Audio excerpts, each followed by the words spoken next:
Di sini kita tahu bahwa yang harus mengetahui tentang konsep keadilan gender, diskriminasi berbasis gender yang meliputi kekerasan seksual, ini juga tidak hanya perempuan yang membutuhkan, tetapi laki-laki juga harus.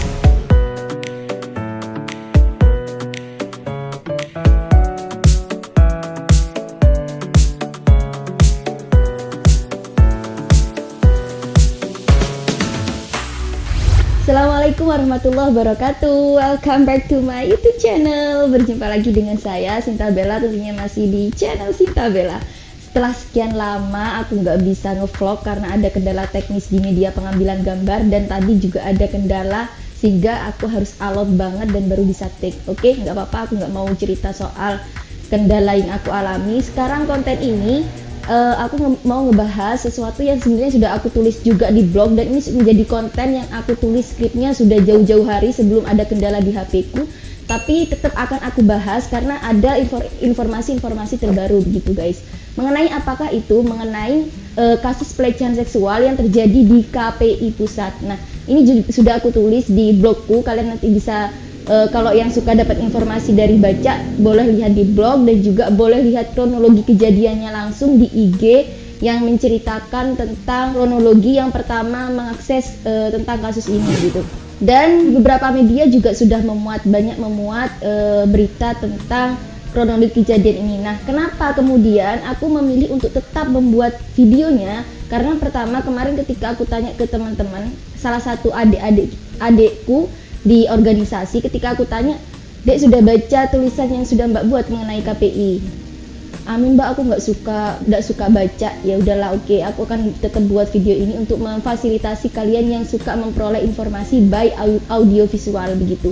Nah, selain itu video ini dibuat dengan motivasi, kok pada diem-diem baik gitu ya, gimana kelanjutan dari kasus KPI Pusat ini? Karena aku ini cenderung kurang percaya dengan penanganan tindak pidana yang sifatnya pelecehan seksual, apalagi ini kejadiannya sudah lama banget gitu, karena cenderung tidak menemukan akhir biasanya. Bahkan aku mengapresiasi banget ketika ada kasus pelecehan seksual bisa ada goal dan bisa benar-benar terbukti bahwa dia tersangka dan bisa mendapat imbalan atas apa yang dia perbuat gitu. Nah, oke. Nggak usah jauh-jauh dulu ya, aku akan ngebahas dulu bagaimana sih kronologi kejadiannya, tapi aku tidak akan ngebahas secara detail karena kalian bisa intip langsung secara sekilas di IG tadi yang sudah aku cantumkan di awal sama di blogku gitu. Jadi kejadian pelecehan seksual ini terjadi di tahun 2015 puncaknya, tetapi yang sifatnya itu perundungan, bullying yang dilakukan oleh senior rekan kerjanya di kantor itu terjadi pada tahun 2012 hingga 2020 gitu guys. Nah, ini korbannya itu seorang laki-laki ya, pelakunya juga laki-laki beramai-ramai gitu. Di tahun 2012 sampai 2014 terduga korban ini hanya mengalami yang namanya bullying, seperti disuruh beli makanan untuk rekan kerja seniornya ini gitu. Tetapi di puncaknya di tahun 2015 di mana korban di situ ditelanjangi, kemudian diremas-remas, buah zakarnya dicoret-coret dan didokumentasikan sebagai ancaman nanti ketika korban ini berani bicara maka foto itu akan menyebar begitu, sehingga korban karena kejadian 2015 itu korban mengalami stres dan depresi, sehingga itu juga terbawa pada kehidupan keluarganya di mana dia sering marah-marah ketika sampai rumah gitu, hilang kepercayaan diri, suka menyendiri gitu, sehingga dia juga mengalami ini, merasa dirinya harus memperoleh keadilan. Nah, mencobalah untuk melaporkan ke Komnas HAM by email waktu itu di tahun 2017. Di tahun 2017 tanggal 11 beliau melaporkan, kemudian Komnas HAM merespon di tanggal 19 bahwa apa yang dialami terduga korban ini adalah bentuk dari tindak pidana gitu. Sehingga Komnas HAM mensarankan kepada korban untuk melaporkan ke polisian. Nah, sehingga diindahkanlah oleh korban, dia melapor ke Polsek Gambir, sama Polsek Gambir dibilangin bahwa coba tuntaskan dulu di internal karena ini masalah internal.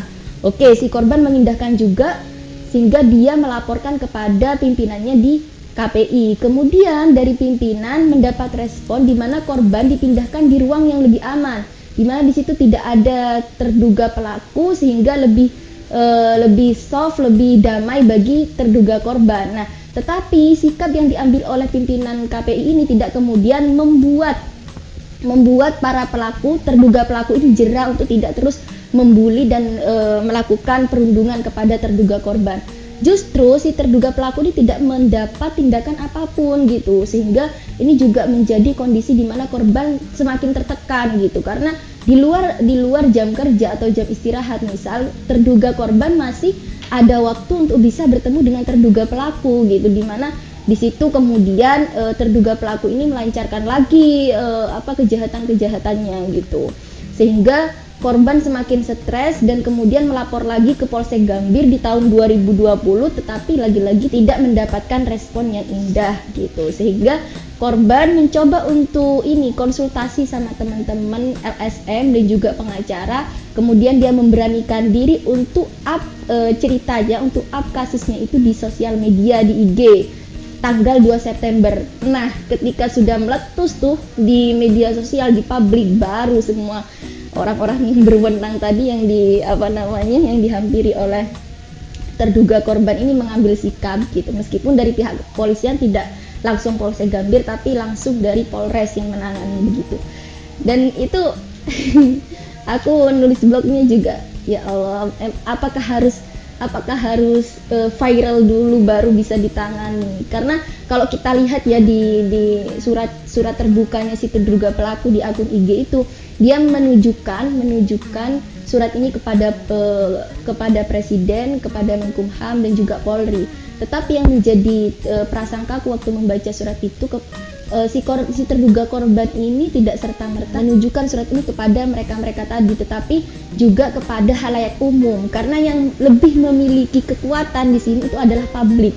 Ketika sudah publik memiliki asumsinya, kemudian mentransformasikan itu, speak up, ngomong, ya mau nggak mau orang-orang yang memiliki wewenang tadi itu harus bersikap, harus mengambil bagian terhadap poksi-poksi atau sesuai dengan tupoksinya gitu. Sehingga barulah di tanggal 3 September itu muncul banyak rilis berita bagaimana sikap Komnas HAM, bagaimana sikap polisi atau Polres Jakpus dalam hal ini gitu. Semuanya mengambil bagian guys. Tapi ya nggak apa-apa ya, kalau memang harus kayak gini, ya udah, yang penting ditangani aja sampai selesai gitu. Aku memprediksi sekali kenapa kasus ini kemudian ditangani secara alot. Ada banyak kemungkinan. Yang pertama, adanya relasi kuasa di tubuh KPI, ataupun ya benar, kalau ada relasi kuasa kita lihat bahwa di ceritanya dia adalah senior rekan kerja. Kalau di wilayah kepolisiannya saya nggak tahu, tapi mungkin kemungkinan yang kedua yang mengakibatkan kasus ini ditangani secara alot, kemungkinan bahwa kasus pelecehan seksual itu, apalagi nih korbannya laki-laki, itu masih dianggap tabu, masih dianggap hal yang biasa aja. Jadi jangan yang terlalu menderita gitu loh, jangan yang terlalu menuntut itu untuk keadilan gitu. Karena memang lukanya itu nggak kelihatan guys. Hal-hal kayak gitu tuh lukanya nggak kelihatan. Dan ini juga salah satu yang menjadi proses penyidikan dan pemeriksaannya juga berjalan alot. Belum terungkap sejauh ini bahwa kejadian ini masuk dalam tindak pidana atau kejahatan, belum ditetapkan begitu. Nah, itu adalah proses bagaimana korban mengalami pelecehan seksual dan juga bagaimana respon dari pihak-pihak yang berwenang gitu. Tetapi lagi-lagi dari semua kejadian terburuk pun pasti ada kebaikan. Artinya dari kejadian ini ada hikmah yang bisa kita ambil. Apa aja itu? Yang pertama mengenai guys, untuk selanjutnya kita akan ngebahas soal apa sih hikmah dari kasus pelecehan seksual ini. Seperti aku bilang tadi, bahwa dari segala keadaan terburuk pun pasti ada hal kebaikan yang bisa kita ambil. Yang pertama mengenai dari kasus ini kita bisa melihat bahwa kekerasan atau pelecehan seksual tidak memilih jenis kelamin untuk menjadi korban gitu, ya kan? Karena ini melibatkan laki-laki sebagai korban, sehingga dari sini kita tahu bahwa yang harus mengetahui tentang konsep keadilan gender, diskriminasi berbasis gender yang meliputi kekerasan seksual, ini juga tidak hanya perempuan yang membutuhkan, tetapi laki-laki juga harus memiliki intelektualitas tentang konsep ini sehingga bisa memahami dan kemudian menerapkan secara bersama. Dan dari kedua belah pihak pun bisa terhindar dari kemungkinan menjadi pelaku ataupun korban begitu. Terus yang kedua, anggapan bahwa perempuan sebagai sumber potensi terjadinya kekerasan atau pelecehan seksual akhirnya terbantahkan. Nah, selama ini kan kalau ada pelecehan seksual atau kekerasan seksual yang melibatkan perempuan sebagai korban, yang disalahkan itu tetap perempuan dengan dalih bahwa ngapain sih kamu keluar malam-malam, akhirnya kan ada kesempatan untuk mereka melakukan itu gitu, atau kenapa sih kamu berpakaian tubuh ketat gitu sehingga mengundang nafsu. Pokoknya perempuan selalu yang disalahkan. Kenapa sih kamu berjalan sendirian gitu, kok nggak ajak teman ini. Nah, akhirnya dengan adanya kasus ini juga membuktikan bahwa bukan perempuan sebagai alasan terjadinya kekerasan seksual atau pelecehan seksual, tetapi ya pola pikir pelaku, guys. Mau ada kesempatan atau tidak, tapi kalau pola pikir pelaku itu normal, nggak akan melakukan ini gitu. Dan juga sudah banyak kok terbukti bahwa tubuh seksi, adanya kesempatan itu juga bukan satunya alasan mereka melancarkan tindakan tersebut, karena banyak juga berita yang merilis bagaimana seorang nenek diperkosa, orang gila diperkosa gitu-gitu. Entahlah gimana, yang jelas bukan perempuan alasan terjadinya pelecehan seksual. Terus yang ketiga, memberikan informasi bahwa siapapun korbannya, laki-laki atau perempuan, penanganan kasus pelecehan atau kekerasan seksual masih cenderung abai. Ini masih cenderung abai. Bisa dilihat bagaimana proses dari terduga pelaku MS ini untuk memperoleh keadilan itu sangat alot sekali. Dia bak bola yang dilempar ke sana kemari, baru mau menangani semua pihak terkait itu ketika sudah meletus ini, sudah viral gitu. Terus yang keempat, saat diundang di channel YouTube Om Deddy ini, Ketua KPI mengevaluasi sistem yang ada di tubuh KPI, sehingga dia itu memutuskan untuk membuat ruang khusus di mana di situ ada psikiater untuk menangani hal-hal yang seperti ini gitu. Terus yang kelima nih, yang paling urgent. Yang kelima, hal yang paling urgent disampaikan oleh kisah ini adalah mengenai legitimasi superioritas laki-laki dalam konteks sosial pada waktu tertentu justru menjadi bumerang bagi laki-laki itu sendiri. Nah, ini karena kan superioritas yang dimiliki laki-laki itu sering dijadikan sebagai kebanggaan oleh laki-laki. Nah, tetapi pada waktu tertentu ternyata ini menjadi hal yang paling buruk bagi dia, justru menjadi pedang yang membunuh dia sendiri. Kenapa? Karena superioritas laki-laki yang dianggap sebagai orang yang kuat, orang yang bisa menangani masalah, orang yang tidak koar-koar ketika memperoleh masalah, sehingga ketika terjadi seperti ini dia harus dituntut oleh sosialnya untuk diem gitu loh, untuk bisa menangani masalahnya sendiri gitu. Sehingga ketika dia mengadu, itu ada disikapi oleh terduga pelakunya bahwa ketika si terduga korban ini melapor ke pimpinan, terduga pelaku tahu, dia itu justru mendapat bully, ih laki-laki kok ngaduan, laki-laki kok cemen banget gitu.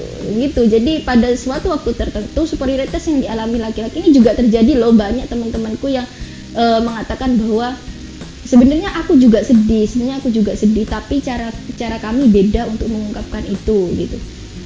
Ya itulah, jadi laki-laki sudah di stigma bahwa ketika dapat masalah mereka cenderung diam. Dan ini juga sudah terbukti sih di lingkungan juga seperti itu. Nah, hal informasi terkini apa yang ingin aku sampaikan, yaitu mengenai bagaimana sih sampai sejauh ini penanganannya gitu. Karena yaitu banyak media yang sudah silent, yang sudah nggak up informasi ini lagi gitu.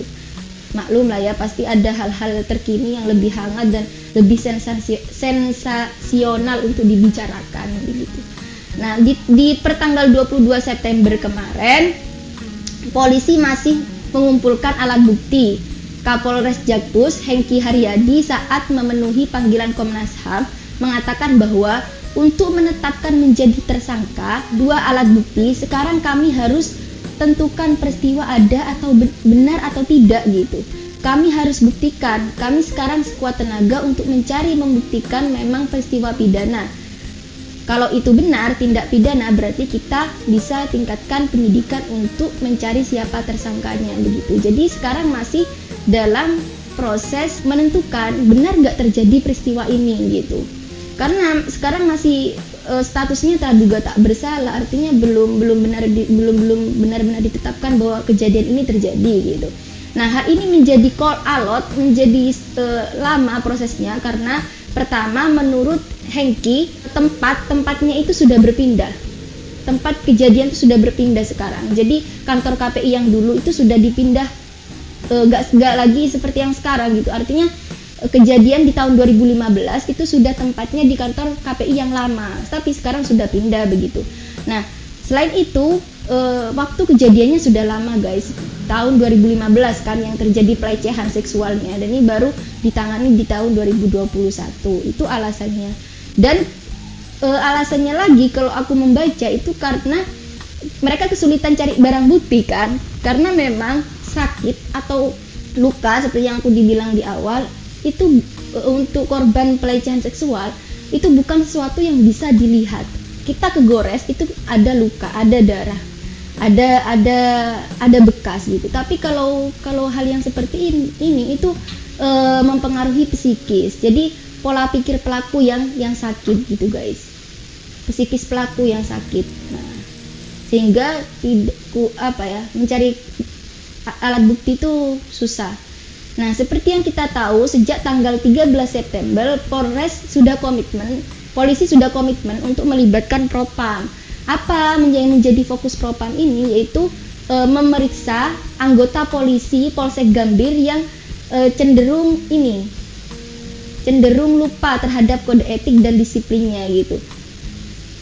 Hengki berstatement bahwa kemudian pelapor dalam hal ini korban juga sudah kami periksa. Selain fokus pada personil atau pegawai yang ada di Polsek Gambir, polisi yang ada di Polsek Gambir, Propam ini juga memanggil pelaku untuk menanyakan kapan dia melapor ke Polsek Gambir untuk mempermudah Propam membuktikan apakah ada perilaku abai terhadap pelaporan itu gitu.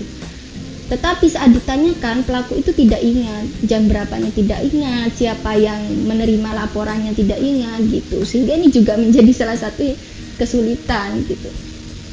Nah, kemudian per tanggal 29 September pengacara korban melaporkan kasus ini juga ke Komnas HAM. Jadi Komnas Perempuan di tanggal 29 itu rilis berita bahwa korban akan melaporkan kasusnya juga ke Komnas Perempuan. Lalu di tanggal 1 sampai 2 Oktober itu sudah rilis berita mengenai Komnas Perempuan sudah menerima laporan korban. Nah, kenapa korban melaku terhadap Komnas HAM? Yang pertama, menurut pengacaranya itu ketika banyak orang yang mendukung kasusnya si korban ini, dia akan lebih merasa sehat secara psikis, lebih tenang begitu. Nah, sedangkan menurut komisioner dari Komnas Perempuan itu terduga korban melapor karena kasus yang dialami itu berimpact pada keluarganya. Dalam hal ini di situ ada ibu sama istri.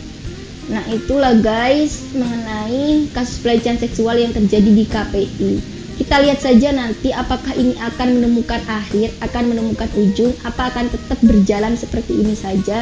Kita pantau di berita-beritanya ataupun tindakan-tindakan terkininya di detik.com. Kalian bisa baca di situ atau bisa baca di Kompas kalau berita.